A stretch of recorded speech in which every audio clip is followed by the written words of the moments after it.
বিরোধী দলনেতা তিনি সরাসরি আঙুল উঁচিয়ে জসপ্রীত সিং, যিনি ওখানে দায়িত্বে ছিলেন, তাকে খালিস্তানি বলেছেন। তাকে বলেছেন ইনি খালিস্তানি। একজন রাজনৈতিক নেতার মুখ থেকে এই ধরনের একটা ইনসেনসিটিভ, প্ররোচনামূলক এবং অসম্মানজনক মন্তব্য শুনে আমরা স্তম্ভিত হয়ে গেছি।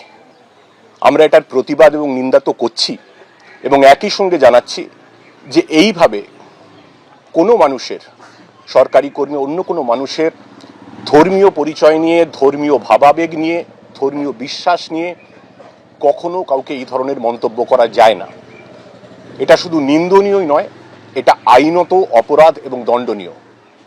অ্যাজ পার 295A IPC এটা ইচ্ছাকৃতভাবে ধর্মীয় অনুভূতিতে আঘাত।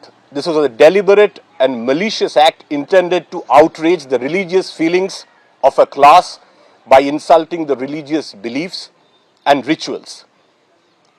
এটা আইপিসি থেকে কোট করছি। এটার মানে কি? আপনাদের আপনারা শুনেছেন সেই মন্তব্য। আমরা এখানে যারা ডিউটি করছি বা রাজ্যের অন্যত্র যারা ডিউটি করছেন, যে কোনো পেশারই হোক, আপনারাও ডিউটি করছেন, সবাই ডিউটি করছি আমরা, সেইখানে কেউ শিখ, কেউ হিন্দু, কেউ মুসলিম, কেউ খ্রিস্টান, কেউ অন্য ধর্মাবলম্বী হতেই পারেন।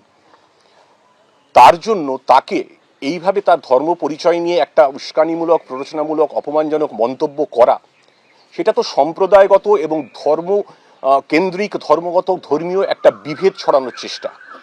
এটা করা যায় না। একজন পাগড়ি পরেছেন বলে তিনি পাকিস্তানি, খালিস্তানি হয়ে যাবেন, বা অন্য কিছু করলে তাকে অন্য কোনো মন্তব্য করা হবে?